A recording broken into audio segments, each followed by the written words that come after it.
Hello and welcome back to Saints of the Week here at the Things That Don't Change. And as always, we have several great saints to talk about this week. So we're going to jump right in for the sixth week of Easter we're at now. The first saint we're going to talk about is Saint Philip Neri. So Saint Philip was born on the 22nd of July in the year 1515 in the city of Florence in Italy. He grew up as the son of a notary, and as a young man, he was apprenticed to a relative of his, who was a successful businessman. And in this businessman kind of really enjoyed, Philip and thought he did really good work and really wanted him to kind of take over that business. However, Philip always had kind of a knack for the religious. He was just always fascinated by religious things. He was a very holy young man himself. Wanted to be devoted to a life of prayer. Really kind of wanted to pursue that calling in his life.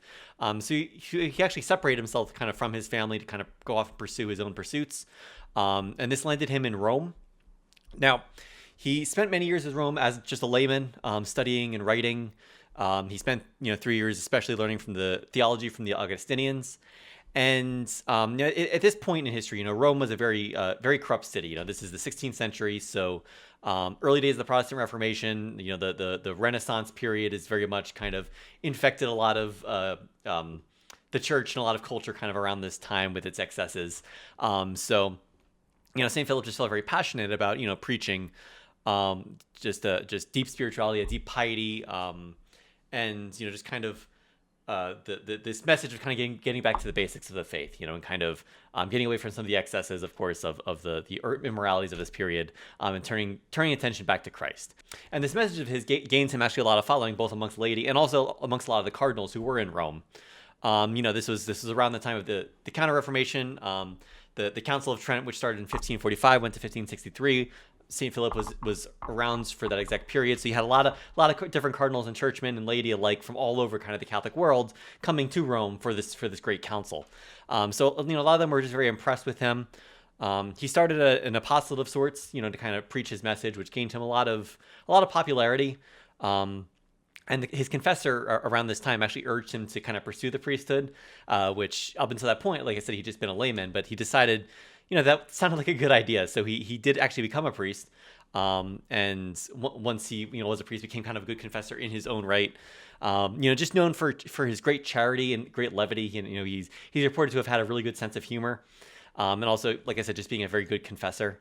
And some of his followers, were kind of inspired by him to become priests themselves, and many lived in community with him. And this kind of was the start of a religious kind of order of sorts that he had, known as the Oratory.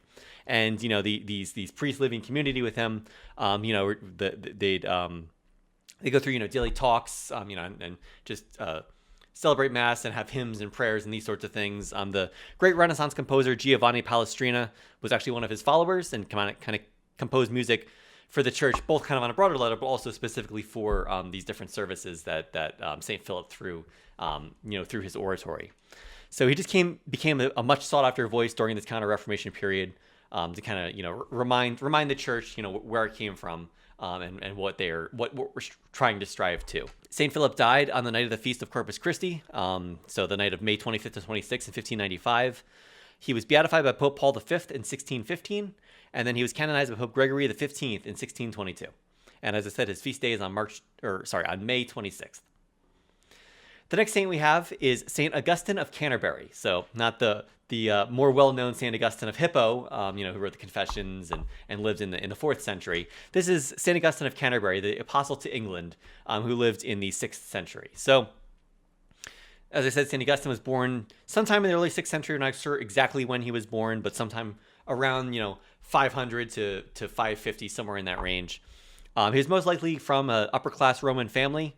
And at some point, during his early years, he became a monk at a monastery of St. Andrew's on the Caelian Hill, which is one of the famous 7 hills of Rome. So, he spent many years as a monk in this monastery. The prior of his was actually elected Pope Gregory the Great, Pope St. Gregory the Great, in the year 590. So St. Augustine likely succeeded him as the prior of the monastery after Pope Gregory's election. And when Pope Gregory kind of came to power in 590, he really wanted to evangelize. He wanted to get out there, especially to the fringes of the Roman Empire at that time, and make sure that the gospel was preached to kind of all the masses. So he looked back to his own community for some worthy missionaries to go take on this work. So he decided to send Augustine, who by this point was now prior of the monastery, decided to send him and about 40 other monks for this work.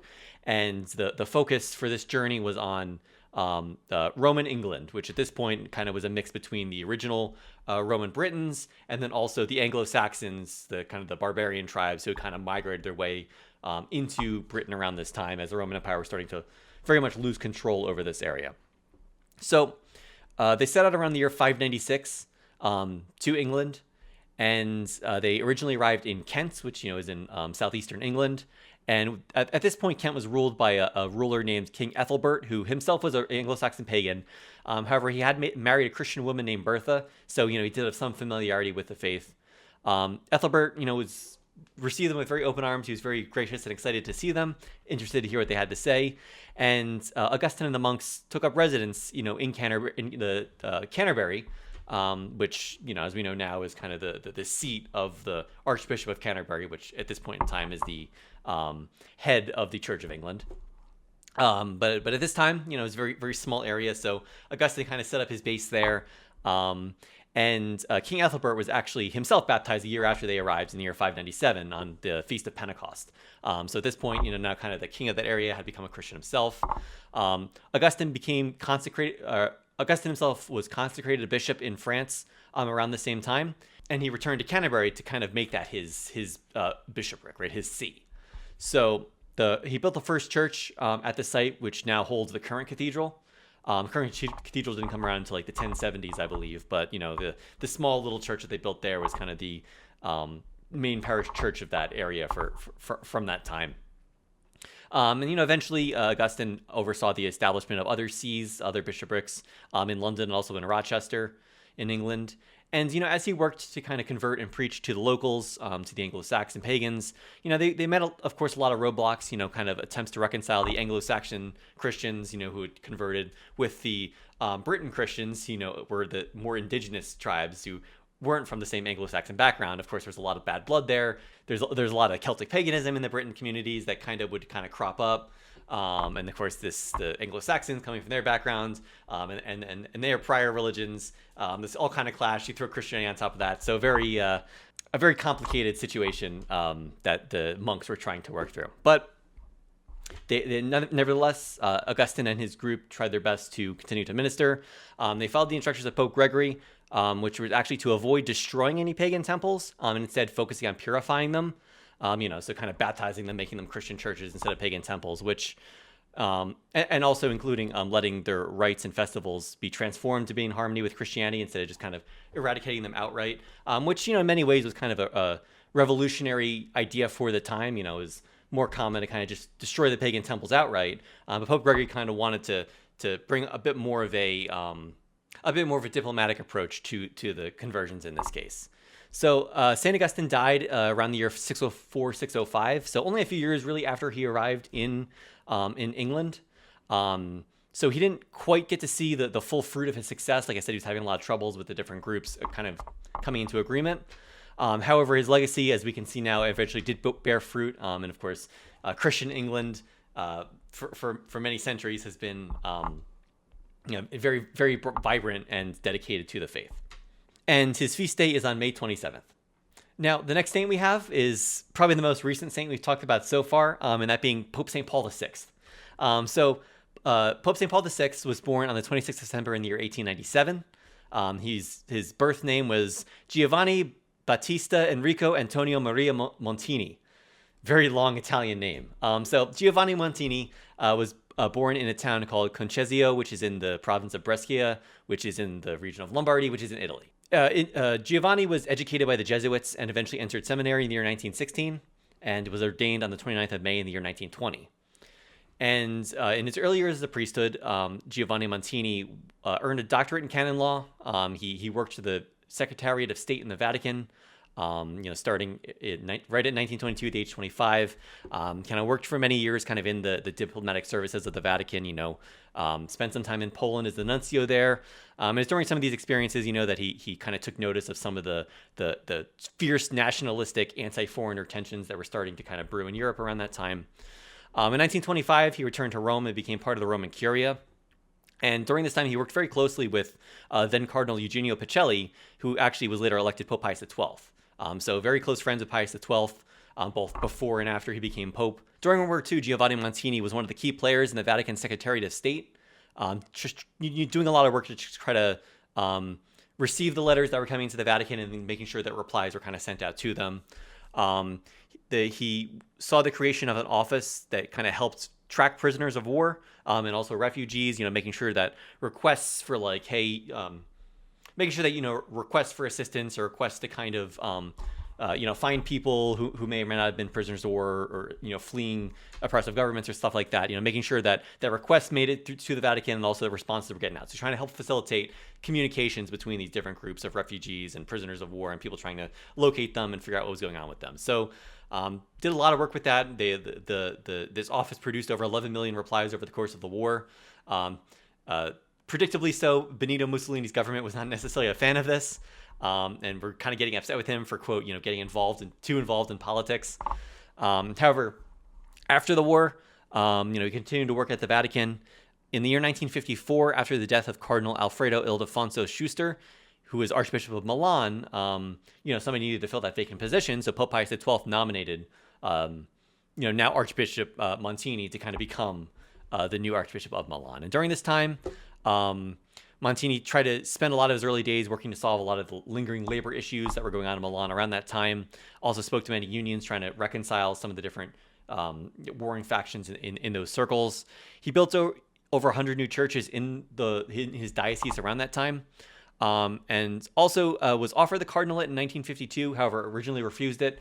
However, after the death of Pius XII in 1958, on the request of a friend of his, Angelo Roncalli, who became Pope St. John XXIII in 1958, he accepted the cardinalate in that year when his friend John XXIII asked him to. So he became a cardinal at this point. In the early 1960s, he became part of the preparatory group that was created to oversee the Second Vatican Council, some of the preparations for that. And it was actually reported that he said to a friend of his, Father Giulio Bevilacqua, he said, quote, "This old boy," referring to John the 23rd, "this old boy does not know what a hornet's nest he is stirring up by calling the Second Vatican Council," which I find just a funny little quote from him. Of course, John the 23rd was his friends, and obviously there's no ill blood there, but just all the difficulties we've had in the intervening 50, 60 years with the Second Vatican Council, that's very much a prophetic, I guess, kind of message coming from the man who eventually was the Pope who had to lead and implement the council.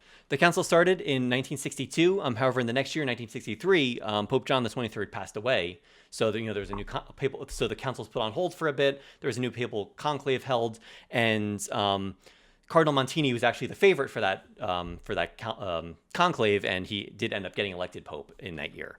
So he took the name Paul VI to honor Paul the Apostle, and he's actually the last Pope to have an official papal coronation. With the fancy papal tiara, kind of that three-tiered crown that the popes were traditionally crowned with.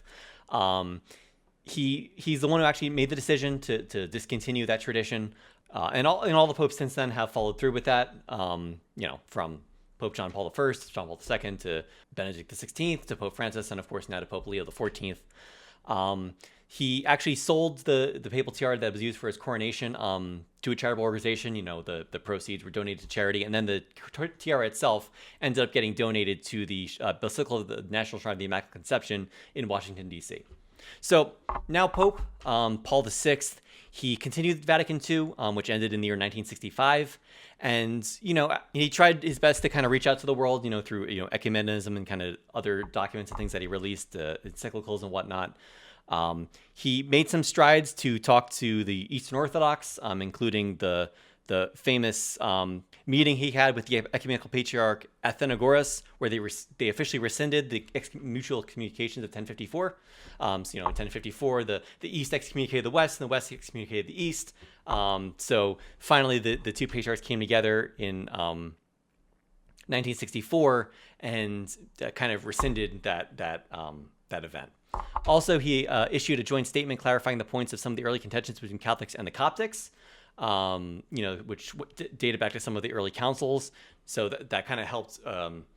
heal some of those divides on that end. Also try to reach out to Protestants and Anglicans, just to kind of reach out and make sure that we're kind of dialoguing to see if there's anything that we can do to, reunite with our separated brethren, that those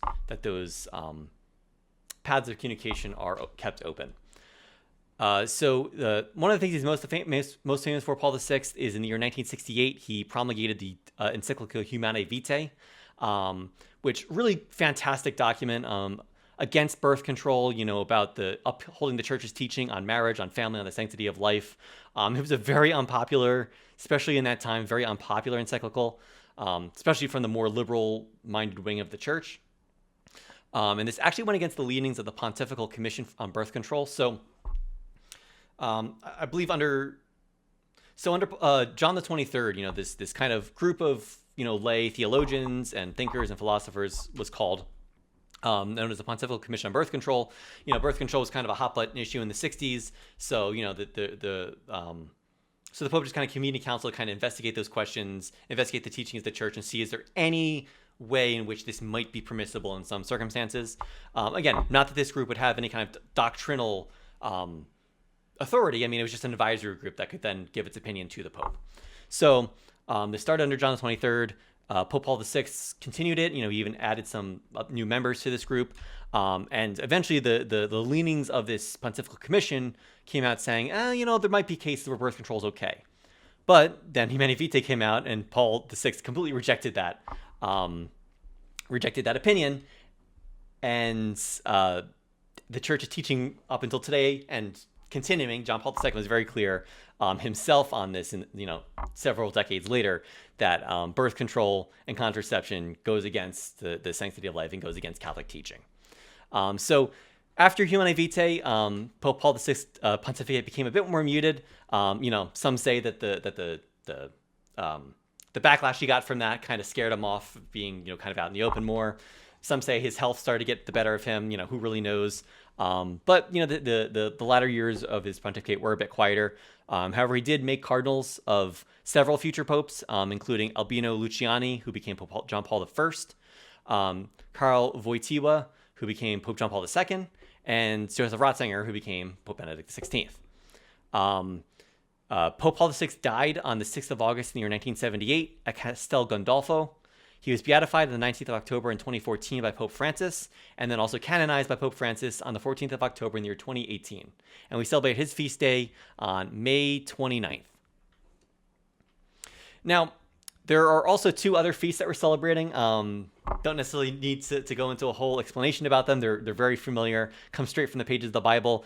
On May 31st, we're celebrating the feast of the Visitation of the Blessed Virgin Mary. So, of course, that famous instance in the Gospel of Luke where Mary goes to Elizabeth, and the baby in Elizabeth's womb, John the Baptist, kind of leaps for joy, and Elizabeth, kind of filled with the Holy Spirit, kind of adulates Mary and calls her, blessed among women.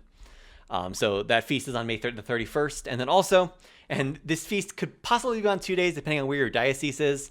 So May 29th is Ascension Thursday. So the Feast of the Ascension, when Jesus, of course, ascended into heaven, 40 days after Easter, and then 10 days before the Feast of Pentecost. However, in many dioceses of the United States, the feast is actually pushed off until the following Sunday. So I think there's only maybe 5 or 6 dioceses in the United States that still celebrate Ascension Thursday, which is the traditional date. However, most dioceses will have an Ascension Sunday, which will be on Sunday, June the 1st. Now, that's all we have for today. Thank you very much for coming out, and I hope to see you all next week for the 7th week of Easter. God bless.